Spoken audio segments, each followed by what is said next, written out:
On entend beaucoup de choses négatives sur la politique de la ville.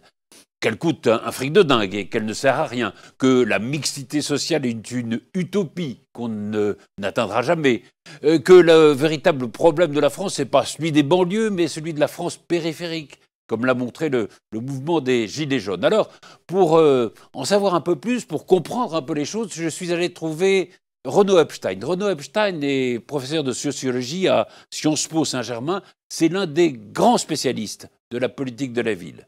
Quand et pourquoi est née cette politique de la ville? Quelles sont ses réussites et quels sont ses échecs? Quel est aussi son devenir? Voilà quelques-unes des questions que je lui ai posées. Écoutez ses réponses.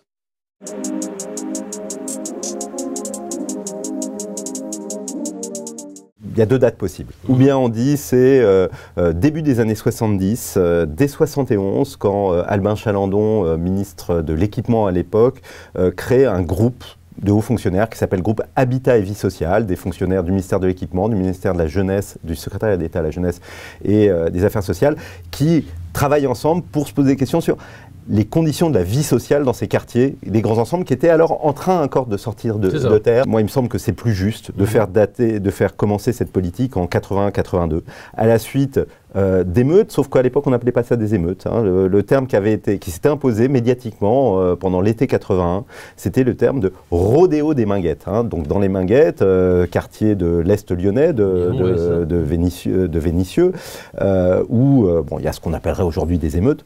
Et à la suite de cet événement qui a marqué l'actualité début des années 80, la gauche venait d'arriver au pouvoir, et dans les mois qui suivent, dans les semaines qui suivent, il y a ces événements qui ont un retentissement national et qui mettent à l'épreuve le gouvernement de Pierre Mauroy, hein, sur le mode, pour caricaturer, la gauche arrive au pouvoir, c'est la chienlit. Oui, c'est ça. Et donc, on va maintenir l'ordre, voilà. etc. Voilà. Et donc, le gouvernement de Pierre Mauroy se saisit de la question et va notamment instituer une commission nationale pour le développement social des quartiers, présidée par le maire de Grenoble, hein, Hubert Dubedou, à l'époque. Et cette commission va mettre en place une première politique, une procédure qu'on va appeler les politiques de développement social des quartiers. Pour aller très vite, c'est des contrats qui sont signés par l'État avec les villes. Au terme de ces contrats, l'État accorde un budget qui peut être utilisé de façon totalement souple par les villes pour soutenir tout type d'initiatives développées notamment par les associations de quartier en matière d'action sociale, culturelle, sportive, d'animation, éducative, dans tous les domaines, pour répondre aux problématiques qui se manifestent dans ces quartiers de grands ensembles paupérisés. Les grands moments de développement ou de recomposition de cette politique sont en réponse à des émeutes, notamment. Alors il y a eu les rodéos des Minguettes début des années 80. Il y a eu Vaux-en-Velin fin 89 et quelques mois après donc, ces émeutes, alors qu'ont d'autant plus marqué qu'elles ont eu lieu dans le quartier du Mas du Taureau à Vaux-en-Velin, qui était le quartier modèle du DSQ, du développement social des quartiers. Quand on faisait venir des délégations étrangères, qu'on voulait leur montrer voilà ce qu'on fait nous en France dans le quartier, on les amenait à Vaux-en-Velin. Et justement ce quartier qui était le quartier modèle devient le quartier qui, suite à la mort d'un jeune en moto poursuivi par la police, s'embrase. Scénario qui s'est répété depuis de multiples reprises.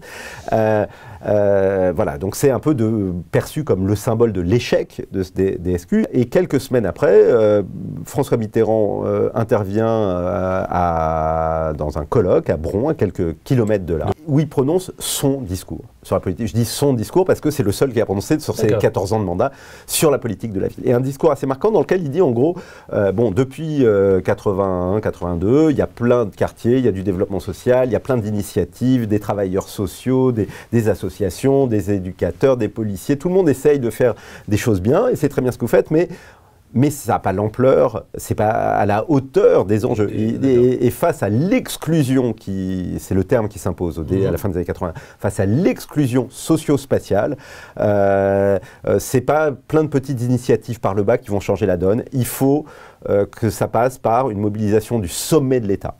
Il faut une politique massive qui prenne, et il dit très clairement, mon gouvernement, le gouvernement de Michel Rocard, va faire de cette question de l'exclusion socio-spatiale sa priorité. Moi, j'en fais la priorité de mon deuxième septennat. Et donc, ça devient d'un seul coup ce qui était une politique plutôt bricolée par le bas dans les quartiers. Oui, avec les associations. Voilà, devient une politique par le haut. Et c'est pas qu'un discours. Suite à ça, il y a le premier ministre de la ville qui est nommé. Voilà, apparaît le ministère de la ville, hein, c'est ça. Voilà, et avec un ministre qui est nommé, qui est Michel Delbarre, qui a un poids... Comte du nord, enfin de la France. Voilà, maire de Dunkerque, qui a un poids dans le Parti socialiste, tout à fait. Et symboliquement, c'est extrêmement important, il est nommé ministre de la ville, mais il est nommé ministre d'État et numéro 3 du gouvernement. Alors j'insiste là-dessus parce que symboliquement c'est important, mais c'est pas que symbolique. Il y a un poids politique qui est accordé à la politique de la ville qui ne s'est jamais retrouvé par la suite, si ce n'est un peu avec Bartolone et avec Borloo.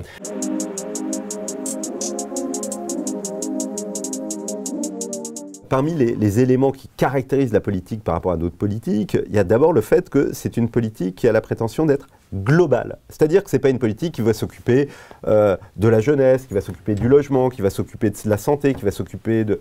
Elle doit s'occuper de tout.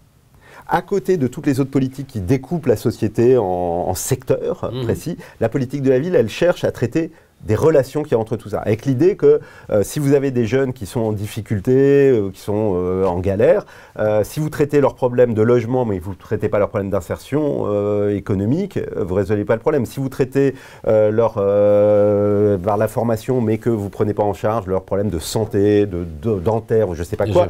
Donc il faut essayer d'articuler tout pour résoudre les problèmes.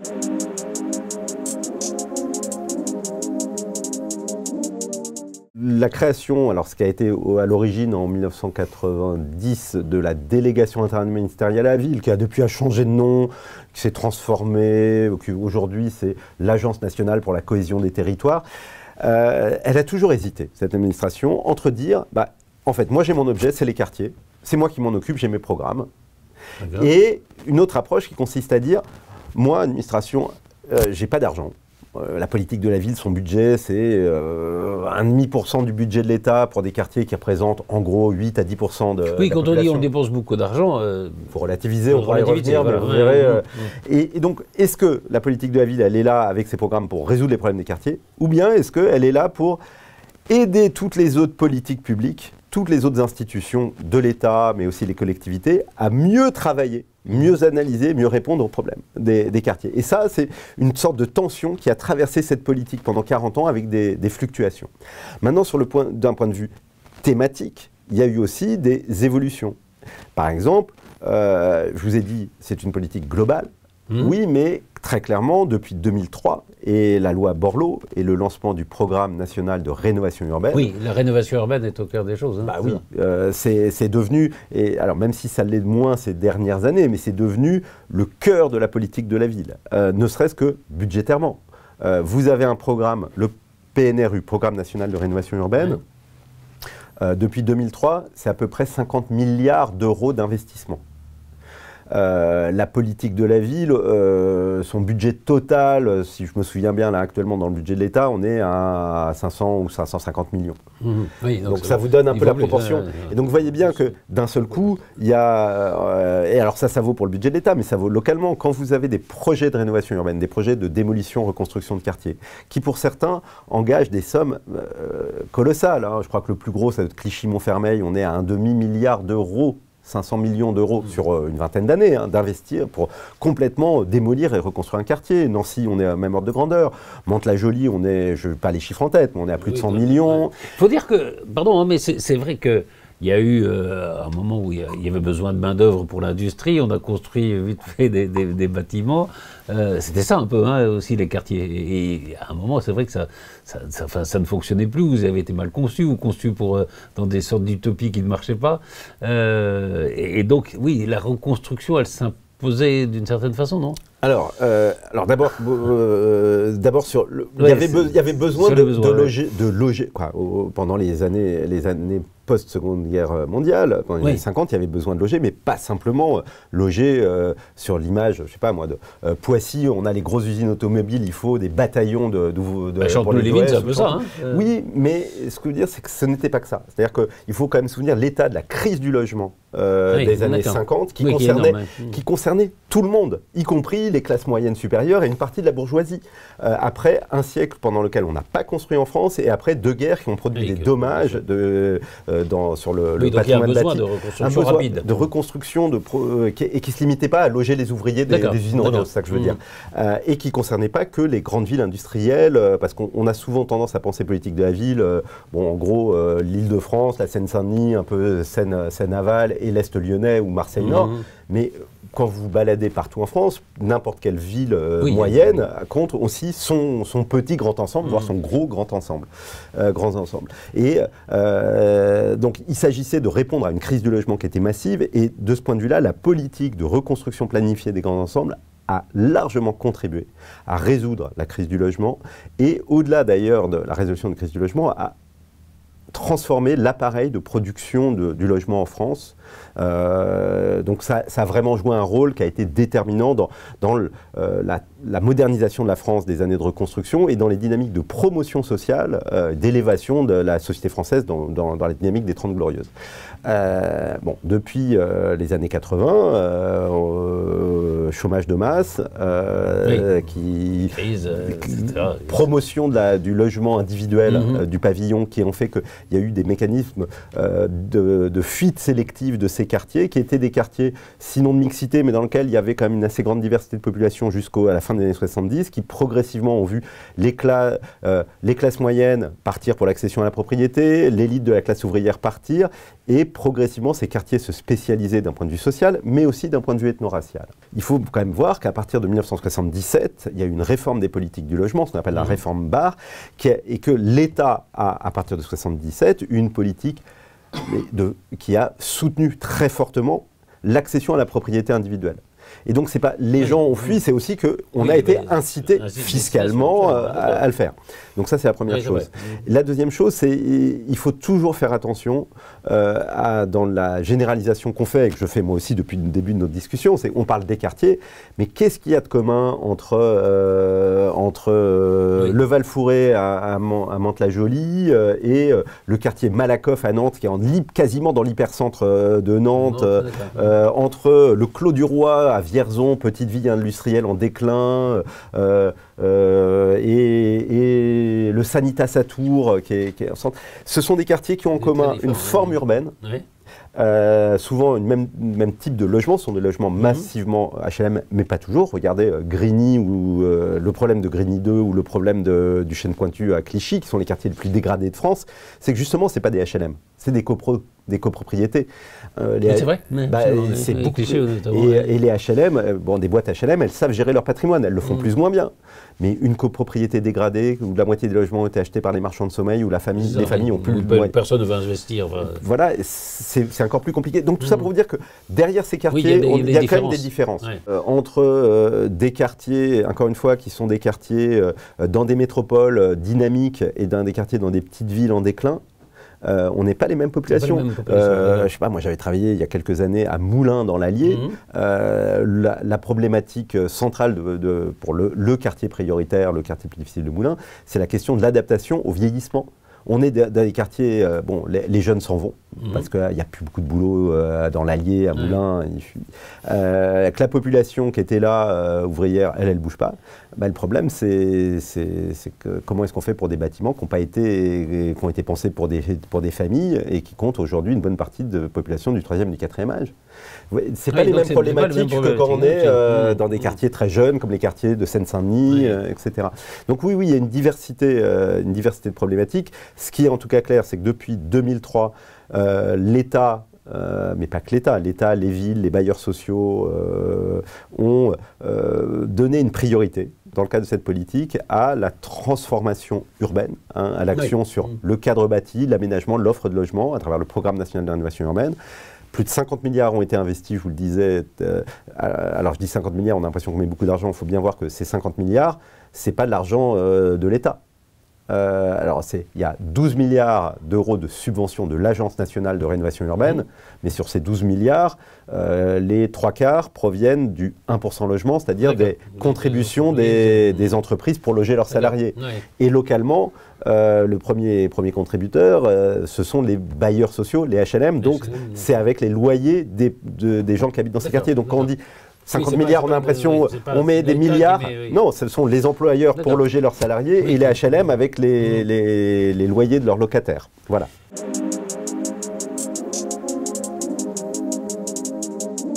Ce qui est très clair, c'est que la rénovation urbaine a transformé les quartiers d'un point de vue de leur organisation physique. Et je dis ça, ça peut sembler une évidence, on met de l'argent, ça marche, mais vous savez, des politiques publiques sont annoncées, on nous dit on va mettre tant de milliards pour faire ça, et ça ne se fait pas. Parce que les décrets d'application ne sont pas sortis, parce que c'est trop compliqué, parce que les acteurs s'en sont pas saisis. C'est plus la règle que l'exception. La rénovation urbaine est d'une certaine façon, c'est très long. C'est long, ça prend du temps de construire, de transformer la ville, mais ça s'est mis en œuvre. Ça s'est mis en œuvre et aujourd'hui, vous pouvez vous balader dans à peu près 500 quartiers en France.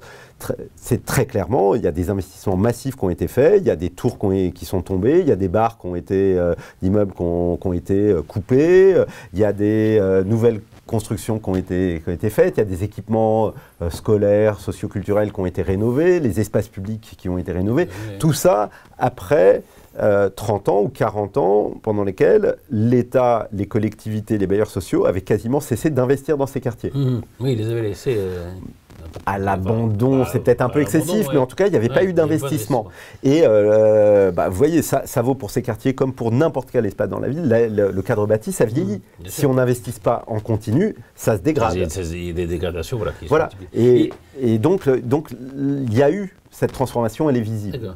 Maintenant, quand on regarde le programme de Borloo, il ne visait pas à faire de la transformation urbaine pour la transformation urbaine. C'était pas on va faire juste des jolis quartiers. L'idée, c'est on transforme la forme de ces quartiers, l'urbanisme de ces quartiers, pour en transformer la population. Avec l'idée qu'on va produire de la mixité sociale qui va résoudre les problèmes sociaux. Il y a cette idée qu'on retrouve souvent, quand on parle avec les maires, notamment, c'est de donner une certaine fierté aux habitants d'habiter leur quartier. Alors ça, c'est une deuxième dimension. Non, mais vous avez raison de le rappeler parce que ça n'apparaissait pas dans les objectifs initiaux. Je veux dire, quand Borloo défend sa loi, c'est vraiment mixité sociale, mixité sociale. Oui, alors, mixité, c'est-à-dire attirer une autre population qui n'aurait pas été dans ces quartiers parce qu'ils sont plus jolis, ils sont plus agréables à vivre, etc. Hein, c'est ça. Tout à fait, avec l'idée que si on fait coexister dans un même espace des populations diversifiées, ça va résoudre toute une série de problèmes. Et ça marche, ça ? Alors, il y a deux questions derrière. D'abord, dans votre question, moi je peux la répondre de deux façons. C'est est-ce que d'un point de vue théorique, est-ce que la mixité est la réponse à plein d'autres problèmes sociaux ? Ça, c'est une première question qu'on peut discuter. Et il y a une deuxième question, c'est est-ce que la transformation des quartiers, telle qu'elle a eu lieu, a permis de changer la population ? Tirer la mixité. Alors, donc, si on prend les deux questions. On a bien investi 50 milliards, on a transformé les quartiers, des quartiers qui, pour certains, étaient tellement dégradés, des conditions d'habitat indignes. Et effectivement, ça... je trouve que c'est la moindre des choses d'offrir à des gens qui payent leur loyer et qui vivent dans les mêmes villes des conditions de vie décentes, un cadre de vie décent. Et de ce point de vue-là, la rénovation urbaine, ensuite, elle a été plus ou moins réussie suivant les quartiers, suivant les opérations, mais globalement, elle s'est mise en place, ça a amélioré le cadre de vie. D'accord. Voilà. Est-ce que ça s'est prolongé par un renouvellement de la population ? La réponse est non. Très clairement non. On a mis du temps à faire des évaluations, à bien suivre, à comparer des quartiers qui avaient bénéficié de la rénovation urbaine, d'autres qui n'avaient pas bénéficié de la rénovation urbaine, pour voir si la population, les dynamiques... Et la réalité, c'est que en fait, la rénovation urbaine n'a pas changé.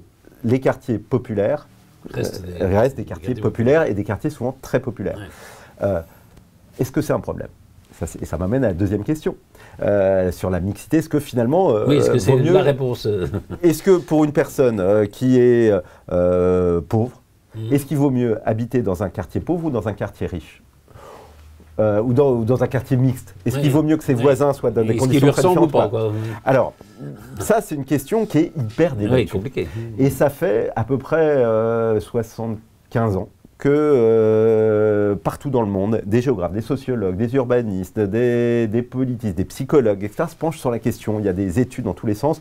J'ai un collègue anglais qui a dénombré plus de 1500 études cherchant à y répondre à cette question. Et on n'a pas de... En fait, sur cette question, on n'a pas directement de réponse définitive. Il y a des avantages quand on est pauvre à habiter dans un quartier pauvre. Après, il y a... Pardon. Allez-y. Mais il y a le danger de ça, et c'est ce qu'on parle parfois de quartiers oubliés de la République, de quartiers où des communautés ont pris le pouvoir, en dehors même des lois de la République. C'est ce qu'on dit dans un certain nombre de quartiers. C'est un des dangers de ça. Si on reste dans une population qui se ressemble... Oui, alors en même temps, ce que montrent tous les travaux, alors là il y a vraiment des consensus, ce que montrent tous les travaux, notamment dans le cas français, mais ça vaut plus généralement, mais c'est très marqué dans le cas français, c'est qu'il y a des vrais ghettos, c'est-à-dire des vrais quartiers dans lesquels on ne fait que tous ses voisins nous ressemblent. Ces quartiers sont les quartiers riches. Les quartiers dans lesquels il y a la plus grande homogénéité sociale, c'est plutôt les quartiers riches. Ça, c'est un premier point. Et que, à la limite, si on voulait être provocateur, on pourrait dire que ceux qui font sécession de la République, c'est pas les pauvres qui choisissent pas d'habiter avec des pauvres. C'est plutôt les riches qui choisissent d'habiter entre riches. Ça, c'est un premier point. Deuxième point, c'est est-ce que ces quartiers, maintenant si je parle des quartiers de la politique de la ville, est-ce que pour une personne donnée, habiter dans ce quartier ou en sortir pour aller dans un quartier mixte, est-ce que ça change le destin individuel? Est-ce qu'il vous... là, on a des résultats d'études qui sont très contradictoires. Mais il y a en revanche un point sur lequel il y a un consensus international, national, sur les vertus de la mixité. Ce n'est pas dans l'espace résidentiel. Est-ce qu'on habite dans un endroit où autour de ses voisins nous ressemble pas? Qu'est-ce que ça change? C'est très compliqué. Mais il y a un espace sur lequel les vertus de la mixité sont prouvées, c'est l'espace scolaire.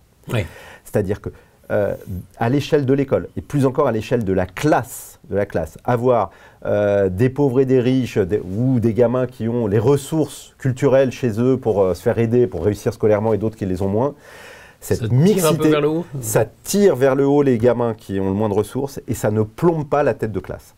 D'accord.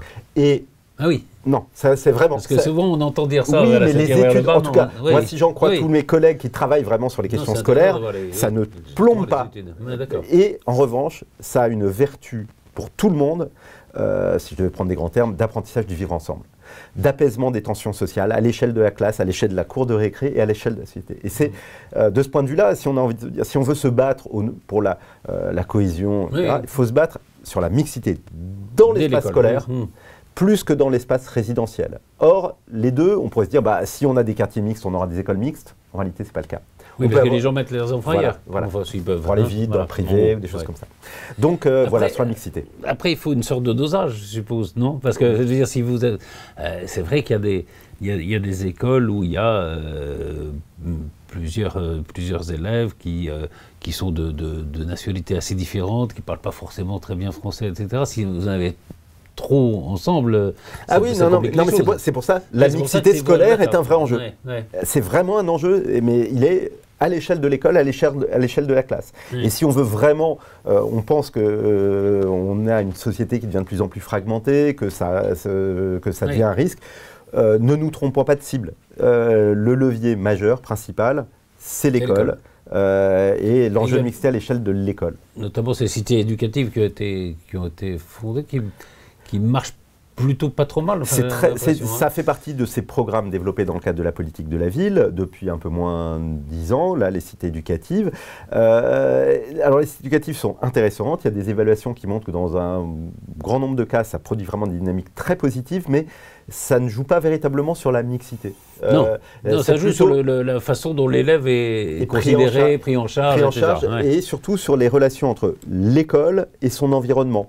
parce qu'on a, c'est vrai, historiquement, une éducation nationale qui est plutôt refermée sur elle-même et qui laisse peu de place aux parents, qui a du mal à s'appuyer avec à s'articuler avec les associations qui font du sport, du soutien scolaire en dehors de la classe. Les cités éducatives permettent d'organiser un peu, d'ouvrir les portes de l'école et d'organiser cette continuité éducative entre les familles, les associations, les villes et l'école. Et ma foi, c'est plutôt intéressant. Mais ça ne change pas grand-chose sur la mixité, en revanche. Mais, oui, bien sûr. La politique de la ville, tout à l'heure, vous me demandiez comment la définir. J'aurais pu la définir autrement en vous disant c'est une politique de... Excusez-moi, j'utilisais des gros mots, de discrimination positive territoriale. Oui. C'est-à-dire, c'est une politique qui est supposée organiser le fait qu'on donne plus aux territoires qui ont moins, ou qui concentrent les difficultés. Et cette discrimination positive territoriale, les maires la reformulent souvent, justement, donner plus, c'est pas nécessairement plus d'argent, mais c'est donner plus de services publics pour des quartiers qui concentrent les populations qui ont particulièrement besoin de ces services publics. Et simplement, quand on dit la politique de la ville est une politique de discrimination positive territoriale, c'est un mensonge. Bon. C'est-à-dire qu'elle prétend l'être, elle cherche à l'être, mais elle ne l'est pas vraiment. C'est-à-dire que la politique de la ville... Il y a quand même des zones franches, il y a des budgets. Si je prends tous les dispositifs, l'État consacre chaque année, si je prends le projet de loi de finances, là, 550 ou 600, là maintenant, 600 millions d'euros pour ces quartiers. 600 millions d'euros, c'est quand même une somme conséquente. Bon, mais 600 millions d'euros, c'est moins d'1,5% du budget de l'État pour des quartiers qui ont 10%. Voilà. La question, c'est si ces quartiers bénéficient aussi, donc mettons, je simplifie les choses, politique de la ville, 1% du budget de l'État, autre politique, 99%. Si ces autres politiques traitent de façon égalitaire les territoires, si tel ou tel quartier sont bien couverts, le 99%. Le demi% de politique de la ville peut vraiment faire plus. Mais sauf que la réalité, elle est autre. L'éducation nationale, les politiques de l'emploi, toutes les grandes politiques, en fait, traitent de façon inégale les territoires. Et les quartiers visés par la politique de la ville sont particulièrement maltraités, excusez-moi pour le mot, mais budgétairement maltraités. Ce qui fait que le petit plus qu'on accorde au titre de la politique de la ville ne vient pas compenser le gros moins qui est lié au fonctionnement ordinaire des services publics. Et moi, je prends toujours un même exemple pour illustrer ce propos. L'éducation nationale a, depuis 1983, une politique de ZEP, de zone d'éducation prioritaire, qui change de nom, mais bon, voilà, l'éducation prioritaire, qui consiste à accorder des moyens supplémentaires pour les établissements scolaires qui accueillent les populations les plus en difficulté. C'est un programme qui est coûteux pour l'éducation nationale, puisque en moyenne, être en ZEP pour une école, ça veut dire avoir 2 enfants en moins par classe. Si on veut avoir 2 enfants en moins par classe, il faut mettre plus de profs, c'est mécanique. Plus de profs, c'est plus de salaire. Donc, ça coûte de l'argent. Sauf que, qui sont les profs qui enseignent en ZEP?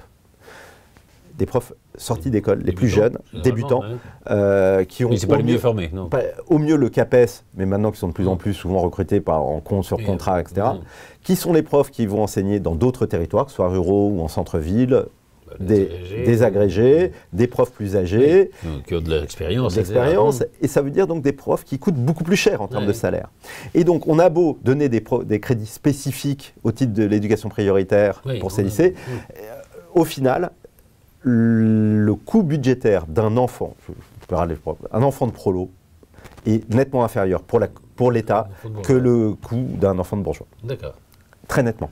D'ailleurs, c'est intéressant parce que la discrimination positive, je lisais une phrase des maires, mais c'est une demande au fond de discrimination positive, puisque nous ne pouvons accepter que perdurent des inégalités flagrantes, des discriminations et une certaine stigmatisation.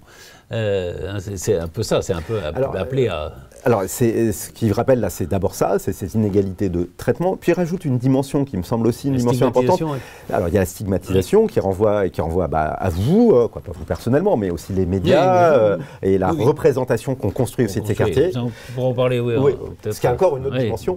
Et puis, il y a la notion de discrimination. Et c'est-à-dire que la notion de discrimination, je pense qu'elle elle résonne tout particulièrement dans ces quartiers, même si elle ne se limite pas à ces quartiers. Il parle de discrimination négative. Oui, alors, et en même temps, quand il parle de discrimination... dans le regard.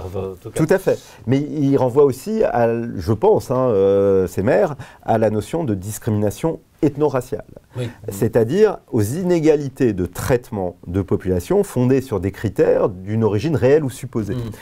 Or, ces quartiers sont des quartiers qui concentre tout particulièrement les populations immigrées, descendants de l'immigration, mais aussi les Domiens, qui sont confrontés à des discriminations qui sont liées beaucoup plus massivement à leur apparence qu'à leur adresse. Et la question... Oui, les contrôles policiers, etc. Enfin, bon. Oui, ou dans l'emploi, dans la formation, oui. dans l'accès au logement. Voilà, on a toute une série de tests qui nous montrent que... Après, il y a des CV anonymes, il y a eu des expériences, etc. Il y a eu des expériences de deux sortes. D'abord pour mesurer ces discriminations, qui ont révélé l'intensité des discriminations, hein, dont on peine à prendre la mesure, en tout cas quand, comme vous et moi, on est blanc. Je crois que quand on n'est pas blanc, on prend bien la mesure de ce que peuvent être les discriminations. Et puis, il y a eu des tentatives de mise en place d'outils de lutte contre la discrimination, mais qui ont été quand même très limitées. La seule qui a été un peu politique, un peu instituée, ça a été à la suite des émeutes de 2005. Dominique de Villepin avait adopté cette loi qui s'appelait Égalité des chances de mémoire, dans laquelle on expérimentait le CV anonyme. Et finalement, ça a été abandonné. Oui. Ce qui fait qu'aujourd'hui, en France, par comparaison à d'autres pays, les politiques de lutte contre la discrimination se limitent à quoi ? À de la sensibilisation. Mais oui, quand on a d'ailleurs les témoignages des jeunes qui vivent dans ces quartiers, la difficulté de trouver un emploi est quelque chose de compliqué, quoi. C'est la difficulté de trouver un emploi, les rapports très, très compliqués avec la police nationale. Oui, ce sont des questions qui reviennent de façon récurrente quand on écoute les jeunes, mais pas que les jeunes. Nous venons de voir avec Rodolphe Stein l'histoire de la politique de la ville, comment et pourquoi elle est née, comment elle s'est développée. Et bien maintenant, nous allons aborder son actualité. Qu'est-ce qui s'est passé depuis l'élection d'Emmanuel Macron en 2017 ?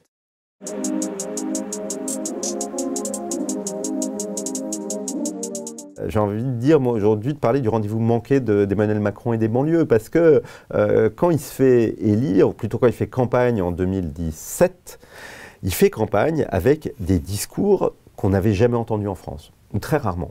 Extrêmement libéraux. Et quand je dis libéraux, c'est en sens de philosophie politique, pas simplement libéral politique, économiquement, mais aussi très libéral, des discours très libéraux sur la laïcité, sur les discriminations.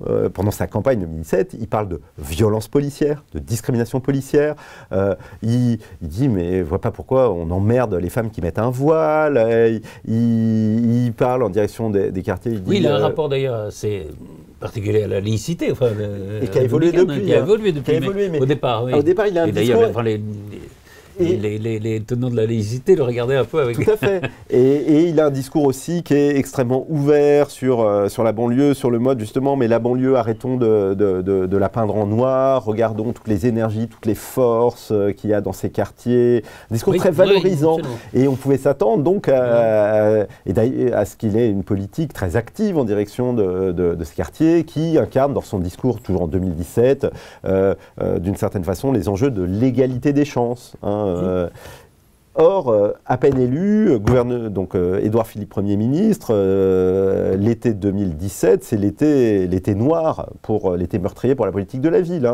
En 3 semaines, on coupe dans les crédits de la politique de la ville, on coupe dans les budgets des emplois aidés. Or, les associations de quartier tournent énormément sur les emplois aidés, et on coupe dans les budgets des HLM, là, avec dans les APL compensés par HLM, c'est-à-dire 1 milliard par an dans les budgets des HLM, pour ces quartiers.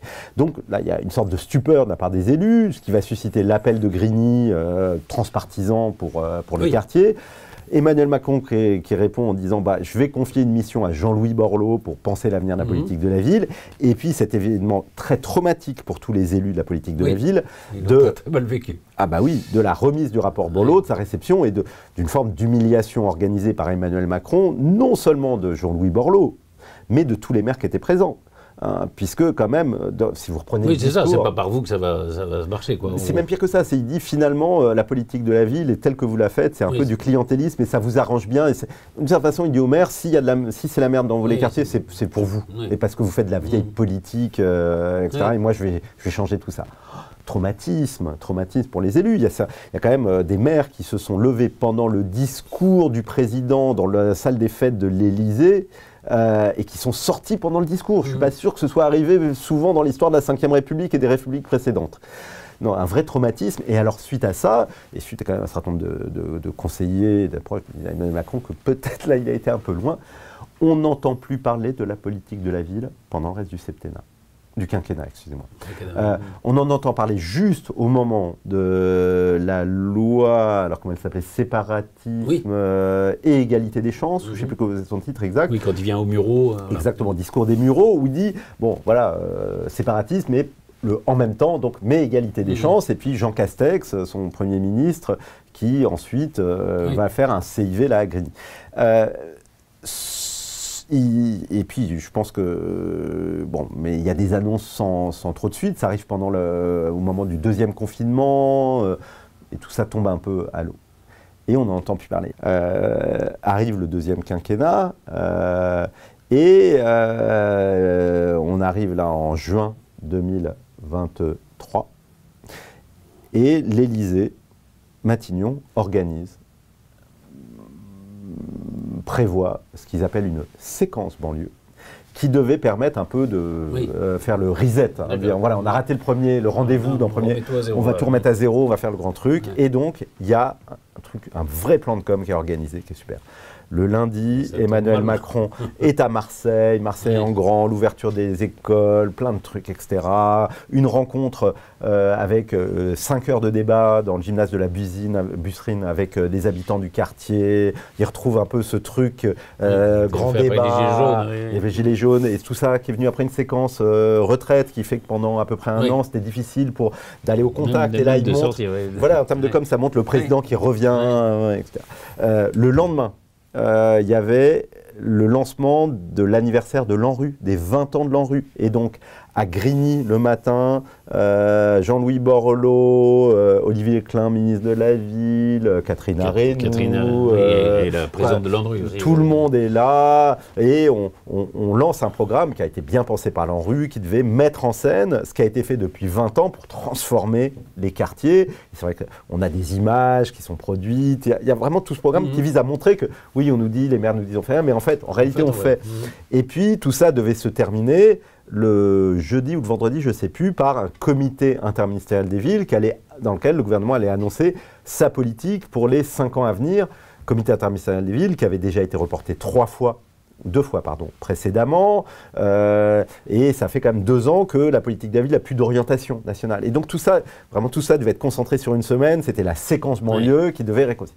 Et là, le lundi ou le mardi matin, le mardi, Naël Merzou qui est tué par un policier à Nanterre, avec les suites que... Et tout par voilà, tout cette réconciliation de Macron et des banlieues, ça tombe à l'eau, et avec la suite que vous connaissez. Justement, ces émeutes, ces révoltes qu'on a vues fin juin, début juillet, elles sont en rapport avec cette politique, ou c'est quelque chose qui... Alors moi j'ai envie de dire que sur cette question du rapport politique de la ville et émeute, moi le rapport il est très direct, mais il n'est pas dans le sens qu'on entend. Il y a beaucoup dont on dit ça prouve que ça ne sert à rien la politique de la ville, regardez. En tout cas historiquement, ce qu'on peut établir de façon très directe comme lien entre les deux, c'est que les émeutes ont été le moteur de la politique de la ville. Oui. C'est-à-dire qu'elle est née à la suite d'émeutes, elle a ces grands changements sont à la suite des émeutes, les principaux programmes qui la constituent ont été lancés à la suite d'émeutes, etc. Ensuite, est-ce que l'émeute marque l'échec de la politique de la ville ? Ça, j'ai envie de vous dire, première chose, c'est que la politique de la ville n'a jamais eu pour objectif de prévenir les émeutes. Donc, si on donne une perspective évaluative, on ne peut pas dire... Deuxième chose, c'est si on voulait vraiment juger scientifiquement du lien entre les deux, il faudrait pouvoir faire ce qu'on appelle du contrefactuel, c'est-à-dire dire que se serait-il passé s'il n'y avait pas la politique de la ville. Et de ce point de vue-là, la séquence émeutière de 2023, elle est intéressante parce que, et ça, là, il y a des études qui se lancent en ce moment, etc., mais déjà sur la base des travaux de l'inspection générale de la police nationale et de l'inspection générale de l'administration et des premiers recensements de ce qui s'est passé, ce qu'on voit, c'est que pour la première fois dans les grandes vagues émeutières, des émeutes, il y en a depuis les années 80, mais elles sont souvent localisées, mais les grandes vagues émeutières, ça a été 2005, un peu 91 aussi. Oui, la plus récente, c'était 2005. Oui. Mais là, en 2023, écoutez, on a une bonne partie des quartiers où il y a eu des émeutes qui n'étaient pas visés par la politique de la ville. qui n'étaient pas touchés. Et il y en a qui sont touchés, d'autres pas. Enfin, c'est très compliqué. Et donc, en tout cas, pour moi, il est très difficile en tout cas, de prendre l'émeute comme la preuve de l'échec de la politique de la ville. Si on veut juger de la politique de la ville, il y a plein d'autres manières de le faire et on fait des évaluations. Sur ce qui s'est passé en 2023, des recherches sont en cours. Dans mon laboratoire le CESDIP, on a lancé un gros programme de recherche, on fait du terrain, on va essayer de comprendre un peu plus et pas parler simplement au doigt mouillé. Voilà. Mais sur la base des travaux qui ont été faits en 2005, on peut quand même tirer quelques fils, quelques enseignements. Maintenant, il faudra les vérifier là. Mais d'abord, pourquoi est-ce que les habitants ou les émeutiers résidant dans des quartiers brûlent dans leur quartier, brûlent l'école dans laquelle vont le petit frère, la petite sœur la première réponse quand même, c'est qu'il n'y a pas un acte stratégique politique en disant je vais aller sur les symboles de la République, c'est on fait cramer ce qui est accessible. On connaît. Et voilà, pourquoi est-ce qu'on crame les bagnoles? Parce qu'elles sont là, elles sont sur le parking, et parce qu'il n'y a rien de plus simple que de faire cramer une bagnole. Je ne vais pas donner la recette ici, mais il n'y a rien de plus simple. C'est vrai que c'est super simple. Il y a des sens. Alors que, oui, et puis, bon, je ne vais pas vous dire comment on fait, mais vraiment, c'est très très simple. Faire brûler un bâtiment public, c'est déjà plus compliqué. Faire brûler. Maintenant, les émeutes, plus on va faire l'émeute dans son quartier, moins on a de chance d'être pris. Je vais faire, je sors du quartier. Oui, c'est plus compliqué. Je connais moins l'espace, les flics connaissent mieux. J'ai pas d'espace de protection parce que dans le quartier, je connais les digicodes quand il y en a. Je sais où monter, me cacher quand je suis coursé. J'ai les copains qui connaissent suffisamment le système pour couper les disjoncteurs et l'éclairage public tombe. Et donc c'est quand même l'émeute. Elle se déroule d'abord là où on est, où on a l'avantage de la maîtrise du terrain. D'accord. Alors qu'est-ce qu'il y a dans les quartiers à brûler? Pas grand-chose. Il y a des équipements publics, parfois un petit centre commercial, et encore. Mais sinon, il y a massivement des écoles, une annexe de la mairie. Et donc, je pense qu'avant d'en faire des grandes analyses théoriques politiques... voilà, le symbole de la République. On a été cramé ce qu'il y avait. Mais bon, ensuite, il peut y avoir d'autres... Encore une fois, ça, je vous dis, c'est largement sur la base de ce qu'on a analysé en 2005. Allons voir si 2023, c'était la même chose. Je le pense, mais il faudra le vérifier. Un mot sur l'exportation du conflit israélo-palestinien dans les quartiers. Il y a beaucoup de gens qui sont inquiets, mais... je pense qu'on peut être inquiet sur l'exportation dans les quartiers, comme dans n'importe quel quartier, comme un peu partout, comme ailleurs. C'est pas plus concerné, Là encore, il faudrait faire des enquêtes plus précises, mais bon, qu'il y ait une sensibilité particulièrement forte à la cause palestinienne auprès de populations issues du monde arabe, c'est une évidence. Qu'il y ait une surconcentration de ces populations dans des quartiers visés par la politique de la ville, c'est un fait. Pour autant, est-ce que les tensions qui peuvent exister, avec une traduction de ces tensions spécifiquement dans ces quartiers, faudrait aller regarder dans les quartiers où il y a encore une coprésence particulière des populations juives et des populations musulmanes. Alors, ce qui existe encore à Créteil, ce qui existe encore à Sarcelles, à ma connaissance là, mais j'ai pas regardé dans le détail, j'ai pas vu apparaître de faits particuliers à Créteil ou à Sarcelles, alors qu'il y a eu des actes, par exemple antisémites par le passé. Donc, Créteil, les deux. Donc, faudrait voir. Moi, j'ai tendance à penser qu'on est aujourd'hui dans des tensions qui traversent la société l'ensemble des espaces. Maintenant, il est possible aussi qu'ils prennent une manifestation particulière dans ces quartiers. À ce stade, moi, j'ai pas vu de remontée particulière, j'ai pas entendu de remontée particulière là-dessus. Mais que ce soit une crainte et un point d'attention, évidemment. Un mot sur ceux qui...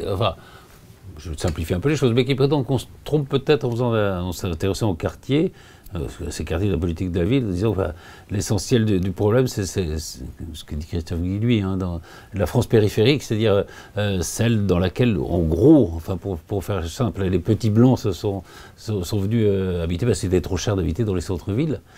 Est-ce qu'il faut opposer les deux, ces deux choses différentes alors? En tout cas, ce qui est très clair, c'est qu'il y a, à la suite de Christophe Guilluy, donc cet essayiste géographe, c'est un peu plus subtil, mais bon, un certain nombre de forces politiques, et tout d'abord le Rassemblement national, se sont saisies de cette analyse pour mettre en opposition deux types de territoires qui sont des territoires qui sont, pour mettre en opposition deux souffrances territoriales. Parce que il y a des difficultés sociales, une concentration des difficultés sociales très forte dans les quartiers périphériques des métropoles, les quartiers de la politique de la ville notamment, mais il y a aussi de grandes difficultés sociales, économiques, et puis des difficultés liées à la disparition des services publics, etc., dans la France des sous-préfectures, dans cette France en déclin.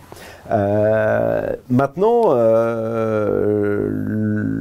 le tour, pour moi, il y a un double tour de passe-passe qui s'est opéré. D'abord, opéré par Christophe Guilly, quand il dit finalement les quartiers périphériques des métropoles sont les vrais privilégiés, puisqu'il dit finalement ces quartiers, ils bénéficient d'une part de l'accès à l'ensemble du dynamisme économique des métropoles, des offres d'emploi, etc.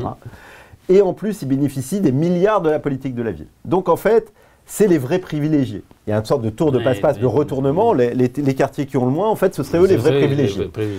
Et il occulte là-dedans le fait qu'il n'y a pas de discrimination positive. C'est pas vrai qu'on en a plus. Et il occulte le fait que c'est pas parce que vous habitez à 10 bornes d'un endroit où vous habitez même à 500 mètres de la Défense que vous avez accès aux emplois de la Défense.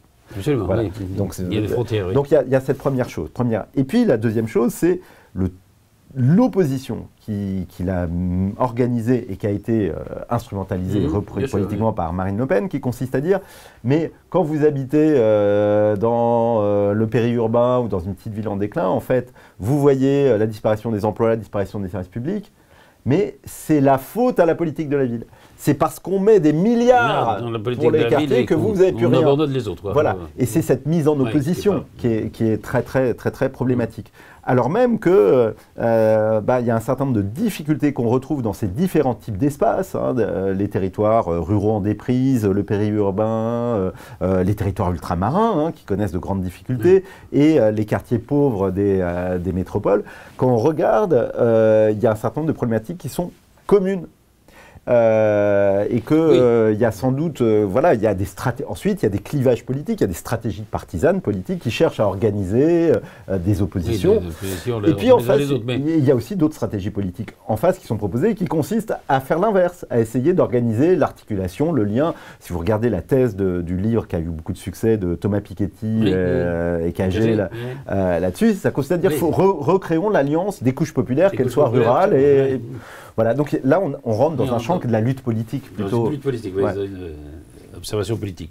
Un dernier mot pour finir, c'est vrai que vous avez raison, vous l'aviez dit tout à l'heure, on stigmatise souvent les quartiers. Il y a aussi des choses formidables qui s'y passent, il y a des gens qui réussissent, il y a des politiques et des associations qui se battent, qui font des actions formidables. Est-ce que, au fond, le discours qu'on tient sur ces quartiers est important, même vis-à-vis des gens qui y habitent ? Bien sûr. Oui. Moi, il me semble que c'est déterminant que, au-delà de la réponse sociale, urbaine, économique, du fait que dans un contexte d'augmentation forte de la pauvreté, il y a des vraies difficultés sociales et qu'il faut trouver des moyens pour que des gens puissent manger, vivre dignement, etc. Mais la dignité, c'est aussi une dignité symbolique et de la reconnaissance.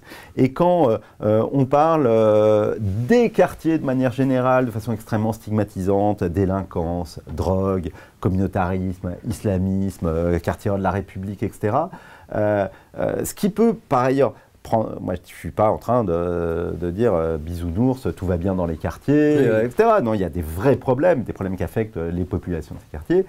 Mais quand on fait des coups de zoom exclusivement là-dessus et qu'on a construit une sorte de catégorie générale, les quartiers, vous faites un reportage sur telle cité de Seine-Saint-Denis où il y a eu tel problème, ou le quartier nord de Marseille ou de Nîmes, où il y a eu... Et que les médias ont tendance souvent à monter en généralité et dire c'est pas un truc qui s'est passé à Val-de-Gour, à Nîmes ou quartier nord de Marseille, mais c'est les quartiers, ça rejaillit sur l'image de tout le monde où qu'on soit.